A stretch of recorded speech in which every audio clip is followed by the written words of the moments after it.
आपका मेरा रिश्ता संविधान से है, आपका मेरा रिश्ता समता से है, आपका मेरा रिश्ता स्वतंत्रता से है, और सबसे बड़ी बात आपका मेरा रिश्ता बंधुता से है। भाईचारा चाहिए हमें इस देश में, एक दूसरे का तिरस्कार, द्वेष, हिंसा बिल्कुल नहीं चाहिए। हमको पहचान जिस आदमी ने दी हुई है, डॉक्टर बाबा साहब अम्बेडकर जी ने, उनके प्रति हम हरदम ऋणी रहेंगे। वो उनका वाक्य हरदम ध्यान में रखिए, मैं प्रथमतः भारतीय हूँ और अंतिमतः भी भारतीय ही हूँ, मेरी और कोई पहचान ही नहीं। इतना यदि हम लोगों ने ध्यान में रखा, मजहब धर्म धम्म सब घर की चार दीवारी में रखकर हम लोगों को काम करना है, क्योंकि ये देश का सवाल है। मैं अपने आप को खुशनसीब समझता हूँ कि ये देश के सभी बॉर्डर पे काम करने को मेरे को मौका मिला हुआ है। मेरा जय जवान हो चुका है, अभी मेरे को जय संविधान करने की इच्छा है यदि आप लोग साथ हो तो। और ये संविधान ही जो है जो आपको मेरे को गुलामी से बचा सकता है, नहीं तो मजहबों ने हमको गुलाम बना के रखा था। और आज प्रजासत्ताक दिन के दिन, आज प्रजासत्ताक के दिन हम लोग कसम खाए कि सत्ताधारी कोई भी हो, ये हो या वो हो, इनको संविधान के मार्ग से चलाने के लिए मजबूर करेंगे हम। इलेक्शन में सिर्फ डेमोक्रेसी नहीं है, ये संविधान किसने लिखा हुआ है? वी द पीपल, इसको समर्पित किया है वी द पीपल। और इसलिए हम यदि एक दूसरे के हाथ में हाथ लेके एक बड़ी ताकत करके सामने आए तो सत्ताधीश ही नहीं, यहाँ के प्रशासन को भी उसकी दखल लेनी पड़ेगी। ऐसे कैसे 4-4-6-6 महीने फाइलें लटकी रहती है यहाँ? कौन नामाकुल है जो बोलता है कि इनको फाइलें दबा के रखो? क्यों नहीं न्याय मिल पाता है जल्दी? क्योंकि हम लोग एकत्र नहीं है। जिस दिन हम एक साथ ऐसे खड़े हो जाएंगे, इनकी हिम्मत नहीं होगी कोई फाइल दबाने की, कोई अत्याचार करने की हिम्मत नहीं होगी। और मैं गुजारिश करूंगा आप सबसे, ये शुरुआत है, ये पहला कदम है हम लोगों का।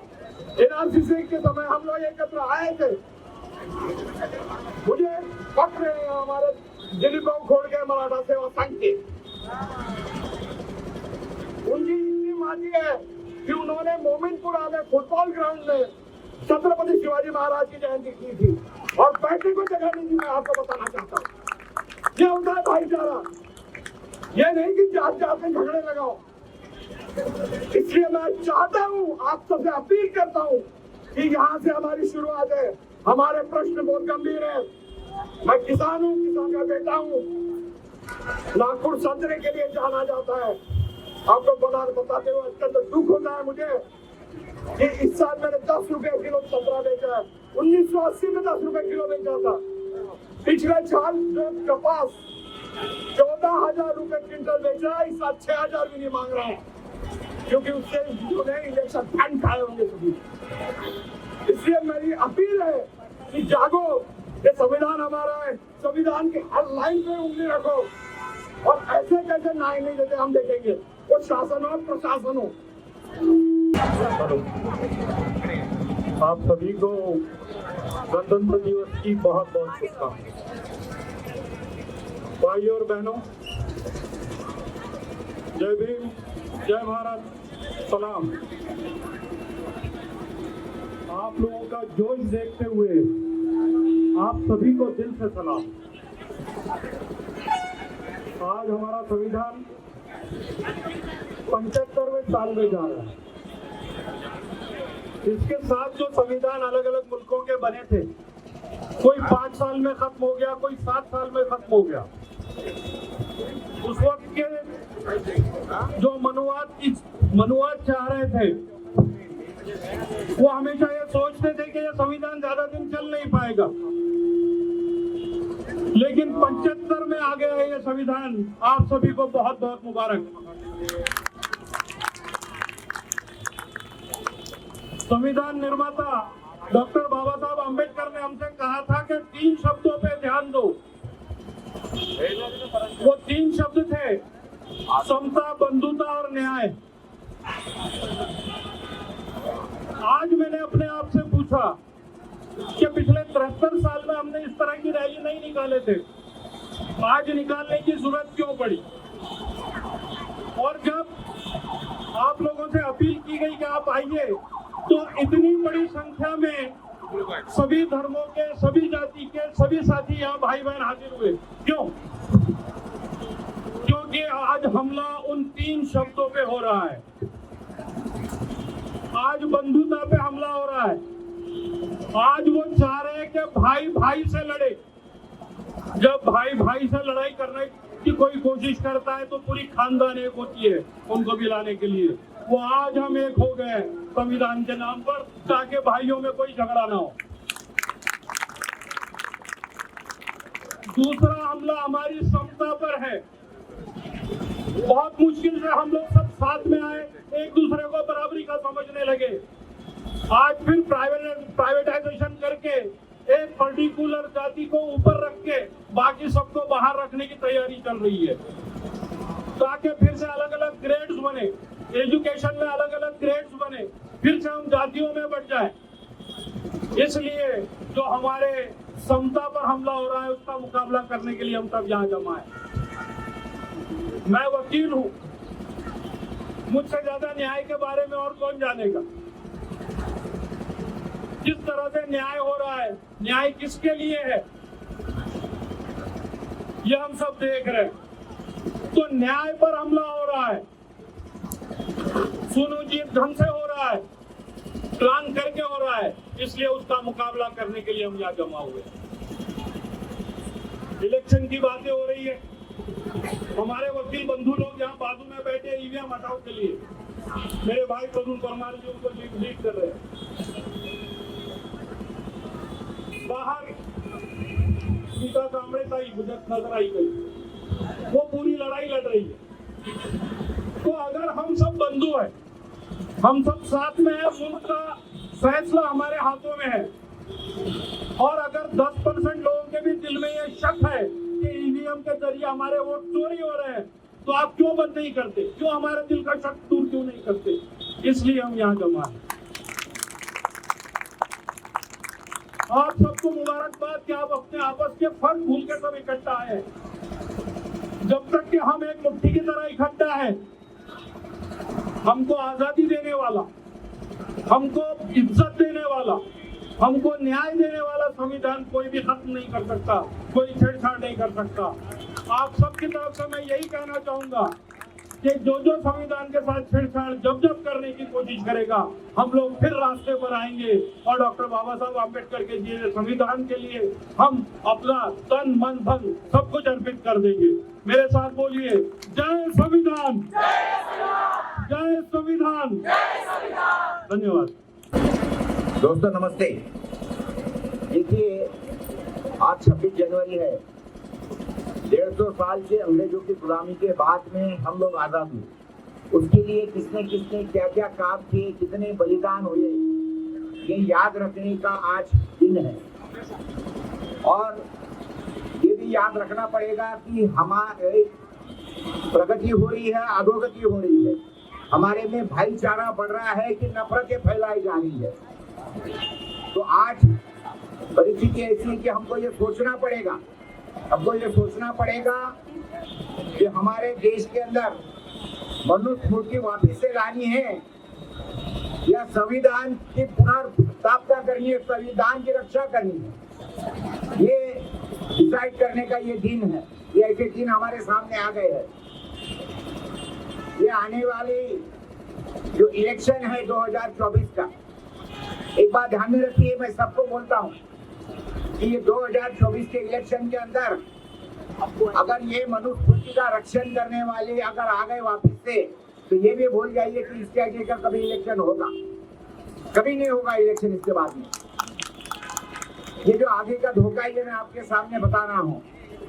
आज की घड़ी में अगर हमको सोचना है कि हमारे देश के अंदर डेमोक्रेसी यानी लोकशाही रखनी है या हुकुमशाही लानी है, ये भी सोचने का ये आज का दिन है। पहली बार समझिए, भयंकर दिन आगे वाले आने वाले हैं और उसके बाद में कुछ ज्यादा बोलने की जरूरत नहीं है। लेकिन सब जिस तरीके से आप सारे लोग शामिल हुए रैली में, किसी को न्योते नहीं दिए पर्सनल, लेकिन लोगों को जब दिखा कि आप जरूरी हो गया रास्ते पे उतरना, और जिस तरीके से हमारे देश के अंदर ये धर्म संस्थाओं का हर एक को अपना अपना धर्म प्यारा है, उसके बारे में कोई दो बनाए रखने की जरूरत नहीं है। लेकिन जिस तरीके से लोगों के ऊपर ये धर्म थोपा जा रहा है, ये मनुस्मृति थोपी जा रही है, ये सबसे ज्यादा चिंता का विषय है। जिस तरीके से राष्ट्रपति का अपमान करके, यानी जब संसद का उद्घाटन हुआ तब भी राष्ट्रपति को बुलाया नहीं गया, और अभी इसके बाद में इसके पहले अभी जो 22 तारीख को हुआ उसके अंदर भी हमारे सारे संवैधानिक लोगों को पीछे रखा गया, एक धार्मिक कार्यक्रम को एक राजकीय कार्यक्रम में बदला गया। इसका मैं निषेध करता हूँ। तो दोस्तों, मैं इतना ही बोलूंगा कि अगर आप ऐसे चाहते हैं कि आपकी आने वाली नस्लें अगर गुलामी में फिर से ना जिए, तो जरूरत है कि आज जैसी एकता बताई है, जिस तरीके से फिरदौस भाई ने बोला है, वो तो संविधान के पूरे जानकार है, पूरे मास्टर है। जिस तरीके से हमारे देश के अंदर ये सारी, देखिए प्रगति का लक्षण क्या होता है? प्रगति का लक्षण ये नहीं है कि कोर्ट पे कोर्ट बढ़ रहे हैं, मुकदमे पे मुकदमे चल रहे हैं, तारीख पे तारीख चल रही है। जिस तरीके से ऊपर से सर्वोच्च न्यायालय से नीचे के न्यायालय तक के ये सारे के सारे इन लोगों ने मौके बना के रखी है। जिस तरीके से हमारे देश के अंदर एक आदमी बोलता है रात को 12 बजे के आज से नोटबंदी, और उसके बाद में जिस तरीके से ये कोरोना का एक नाटक बना के लोगों को वैक्सीन दिया जोर जबरदस्ती, जो तो अच्छा, मैं धन्यवाद दूंगा प्रशांत भूषण साहब का, जिसके कारण हमारा वैक्सीनेशन रुका, और मैं धन्यवाद दूंगा मुंबई हाई कोर्ट का जिन्होंने ये मास्क मैंडेट वगैरह रोका। आप सब हाथ देखना आजू बाजू में कि ये वैक्सीन लेने के बाद में कितने लोगों को क्या क्या बीमारियां हो रही है। ये सारे की सारे सरकारें जो है ये माफिया के, ये जो ड्रग माफिया इनके हाथ में बिकी हुई सरकारें है। तो अगर आप ये चाहते हैं कि हमारी अगली पीढ़ी जो है हमें गालियां न दे, हमारे मुंह पर कालिक ना फूंक दे, तो जरूरी है कि इतनी ही जागरूकता से काम करें जिस तरीके से आप बताए हैं। धन्यवाद। मैं डॉक्टर अनवार सिद्दीकी, जमात इस्लामी हिंद की तरफ से आप सभी का स्वागत करता हूं, और मैं सिर्फ 2 बातें 2 मिनट में आपके साथ में कहना चाहूँगा कि ये मंच पर विराजमान अतिथि जो अपने समय के बहुत मसरूफ़ है लेकिन वक्त निकाल कर यहाँ आए हैं, और हम सब अपनी ज़िंदगी में इतने मशगूल थे कि हमने आज अपना समय निकाला और इस तपती हुई धूप में अपनी गाड़ी बाइक से पूरे नागपुर शहर से एक परिक्रमा करके हम यहाँ इस चौक पर पहुँचे हैं जो नागपुर का हृदय स्थल है। और इस हृदय स्थल से ये हमारी भीड़, ये हमारा जनसमूह ये ऐलान के साथ ये कहना चाहता है कि इस संविधान को और इस देश की आन बान शान, एकता, बंधुता, समानता को जब भी ठेस पहुंचाने की कोशिश की जाएगी, उस समय चाहे प्रशासन आए ना आए, चाहे राजनीतिक दल खड़े होना हो, इस देश का आम आदमी अपने दिल की आवाज के साथ खड़ा होता है।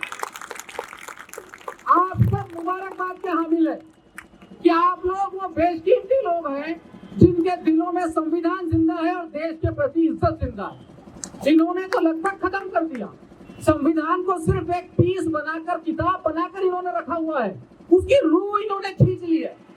इन्होंने किसी आरोपी पर आरोप सिद्ध होने के बाद, कोर्ट से फैसला आने से पहले, आरोप लगने पर ही बुलडोजर से उसका घर तोड़ दिया। किस संविधान को ये फॉलो कर रहे हैं, ये इनके पास में अनछुपी किताब है जो संविधान ये हमको दिखाते हैं, जो हमारा संविधान है, उन्होंने सिर्फ इसको शोपीस में रखा हुआ है। इसकी रूह पर ये हत्या कर रहे हैं, इसकी रूह पर ये अटैक कर रहे हैं। जिस संविधान के आधार पर बलात्कारियों को जेल में भेज दिया गया, रेप के आरोप में उनको अंदर कर दिया गया, प्रशासन उसको और किसी एंगल से निकालकर उसको जेल से छुड़ा रहा है और उसका हार पहनाकर उन बलात्कारियों का स्वागत कर रहा है। स्थिति ये आ गई है।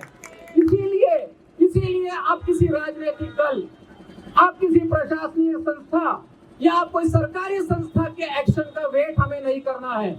हमें अब खुद खड़ा होना पड़ेगा और इस संविधान की रूह जो खींचने की कोशिश कर रहे हैं, अपने संविधान को दोबारा जिंदा करके इनके सीनों पे फिर से गाड़ देना होगा कि राज यहीं से चलेगा, कहीं और से नहीं चलेगा।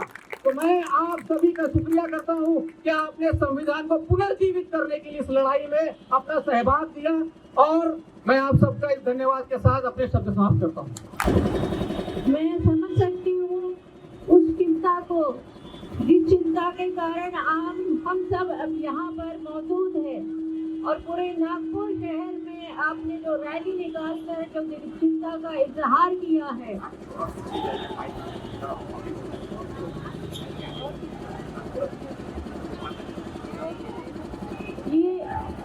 ये चिंता यूं ही नहीं हमारे सामने आई है और आज हम जो सड़क पर उतर पड़े हैं, संविधान बचाने की जो लड़ाई है, ये आज हमें क्यों कर यहाँ पर लाई है, ये हम सब जानते हैं, उसे दोहराने की जरूरत नहीं है। जिस तरह से नई संसद में जो नया संसद भवन बना है, उस संसद में ब्राह्मणवाद का प्रतीक सिंगोल, आप सब ने, हम सभी ने देखा है कि ब्राह्मणवाद का जो प्रतीक है सिंगोल, उसे रखा गया। ये क्या दर्शाता है?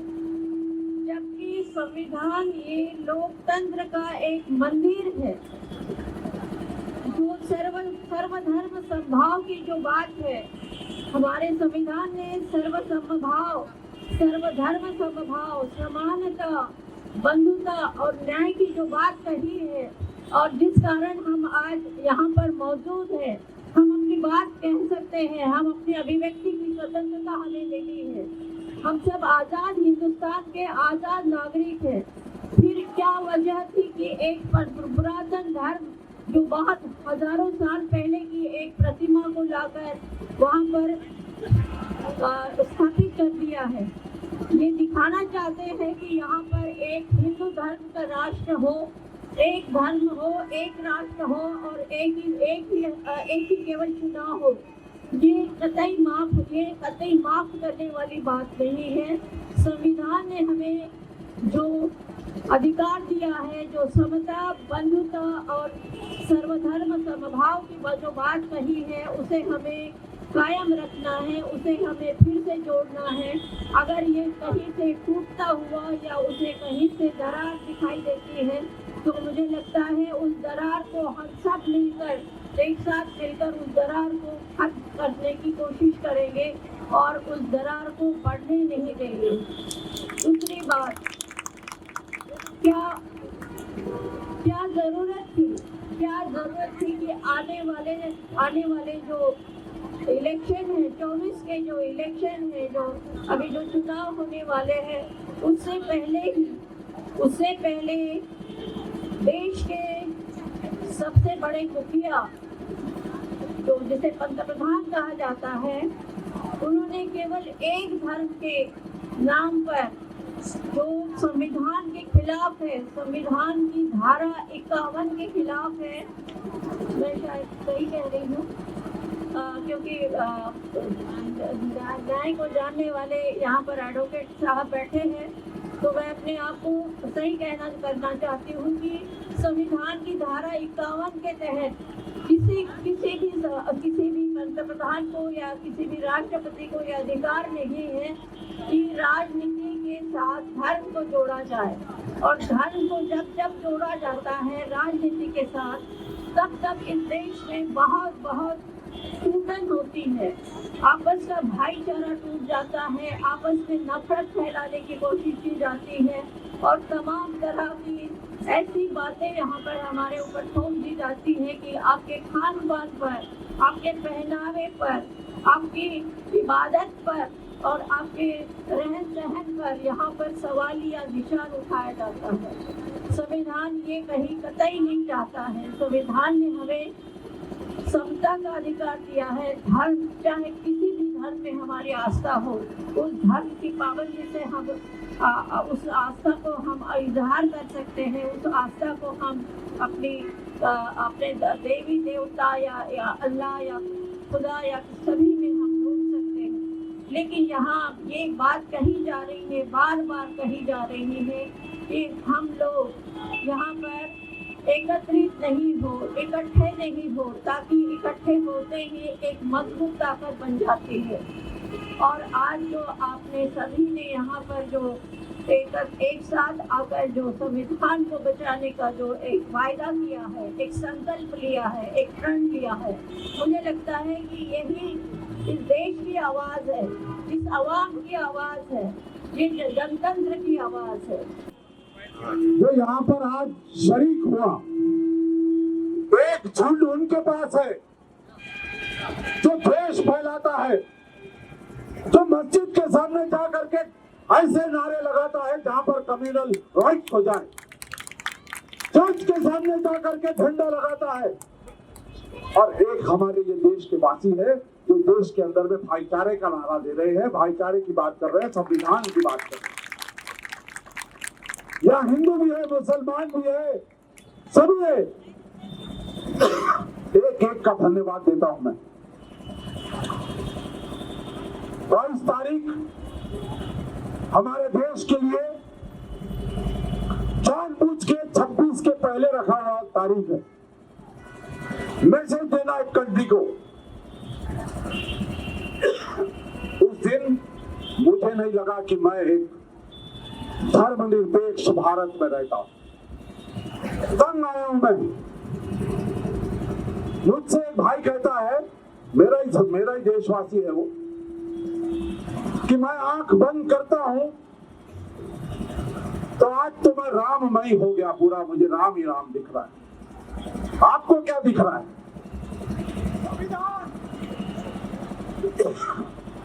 मैंने कहा भाई, बड़े जल्दी तो गिरफ्त में आ गया माहौल के, ये तो एक दिन का पर्व है।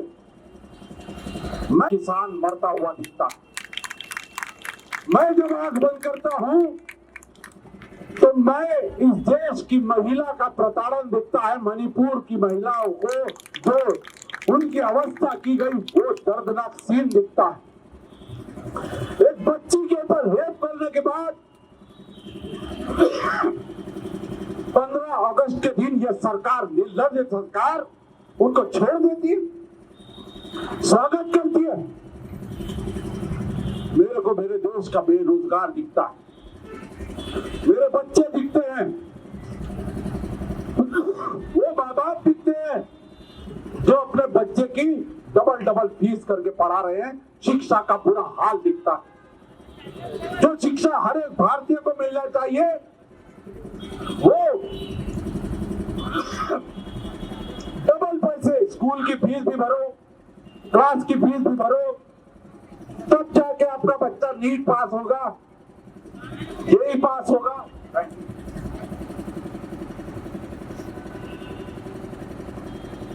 मुझे शिक्षा के बुरे हाल दिखते हैं। मुझे इस जीवन के अंदर में जो हमारे भारतीय है उनका संघर्षमय जीवन दिखता है। नोटबंदी कर दी आपने, जेब खाली कर दिए, महिलाओं के घर में जो बचत थी पैसे की वो खा गए, जीएसटी खा गए। आज भी 35 रुपए का पेट्रोल जो आप 120 रुपए में बेच रहे हो, 110 रुपए में बेच रहे हो, उसकी तकलीफ दिखती है। मेरे को आंख बंद करने के बाद दिखता, सब दिखता, राम नहीं दिखता। ये भारत का दर्द है। और आज 75 साल होने के बाद हम लोग अगर ये दर्द हमारे भारतीयों का दूर नहीं कर पाए हैं, महिलाओं को उनकी इज्जत नहीं दे पाए हैं, बच्चों को शिक्षा नहीं दे पाए हैं, एक घर में बुजुर्ग बीमार पड़ जाए, उसको हार्ट अटैक आ जाए, उसको घर गिरवी रख के अपना ऑपरेशन कराना पड़ता है, ऐसा देश हमने खड़ा कर दिया है। नहीं चाहिए ऐसा देश। हमको देश चाहिए जहां पर सबको सब पूरे अधिकार मिले। जो ये प्रास्ताविका में एक एक शब्द लिखा है, राजनीतिक न्याय, सामाजिक न्याय, आर्थिक न्याय, विचार, अभिव्यक्ति, हर चीज जो इस प्रास्ताविका में लिखी हुई है, मुझे वैसा देश चाहिए। मुझे वो दिखता है, आंख बंद करके मेरे को और कुछ नहीं दिखता। तो आइए, ये एक शुरुआत की है। मैं हजारे जी का, तलवारे जी का, गौतम कांबड़े साहब का, मराठा सेवा संघ का, बाकी जितने लोग, बानाई मेरे दोस्त, मेरे सीनियर अरविंद गेडाम जी,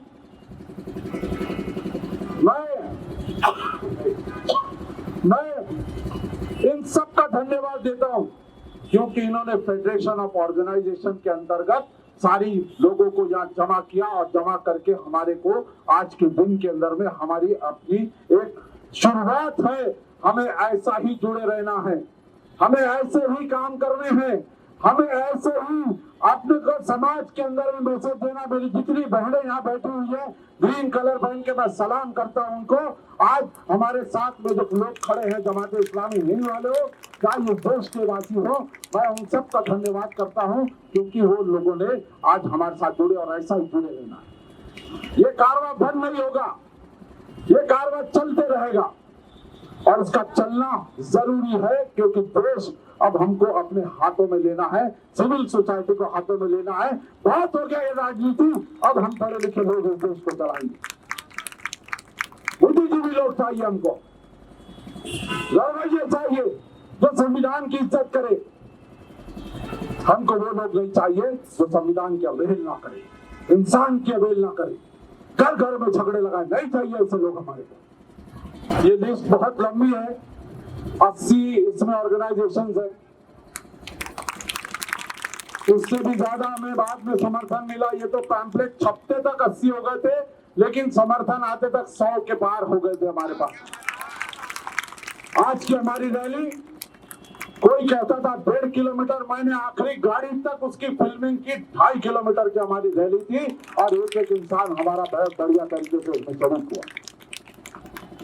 तो मैं धन्यवाद देना चाहता हूं बानाई को, जिन्होंने हमें बहुत समर्थन किया। मैं धन्यवाद देना चाहता हूं मराठा सेवा संघ को, जिन्होंने हमारे साथ में आज खड़े रह करके हमारे उसमें शामिल हुए। संभाजी ब्रिगेड को, जिताऊ ब्रिगेड को, स्वाति सेन मैडम बैठी हैं, हमारी मैडम बैठी है, बहुत मैडम, क्या आपने नारे लगाए, बहुत बढ़िया, बहुत बढ़िया। हमारे समता सैनिक दल वाले लोग, जिन्होंने ट्रैफिक का काम किया, शिरसाट सर, जिन्होंने हमें भी डांट लगाई, कितना देर चलते, धीरे चलो, धीरे चलो, उनका भी धन्यवाद। बहुत मेहनत किया उन्होंने। हमारे यंग ब्रिगेड यूथ अनिकेत कुत्तर मारे भी, जिन्होंने पूरी रैली में दौड़ दौड़ करके अपना काम निभाया, अपना रोल निभाया। जमाते इस्लामी हिंद और हमारे तमाम साथी, जिन्होंने अग्रसेन चौक से हमारे साथ शामिल होकर के हमारी ताकत और बढ़ाई। इसमें बहुत सारी संगठनाएं हैं। महाराष्ट्र अंधश्रद्धा निर्मूलन के हमारे साथी साथ में थे, हमारे उत्तर पश्चिम शाखा के लोग यहाँ पर आए, मैं उनका भी धन्यवाद देता हूँ। आप सब लोग का धन्यवाद, तहे दिल से धन्यवाद। यही ताकत जोड़ के रखिए, यही जज्बा जोड़ के रखिए।